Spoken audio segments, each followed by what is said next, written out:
almost guaranteed that the first path you choose isn't going to be the right one. So, do you have any advice to people who maybe are still working that 9 to 5, who have always dreamed of getting into entrepreneurship or working for themselves? And but maybe real estate is the avenue, maybe it's not. But you are somebody who has successfully transitioned out and had a successful side project while you were working full time.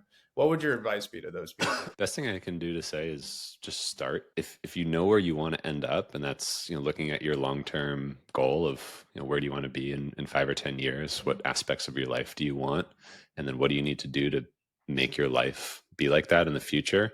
That can give you some direction to start with now. But there's almost an infinite number of paths to get from where you are now to where you want to be in the future.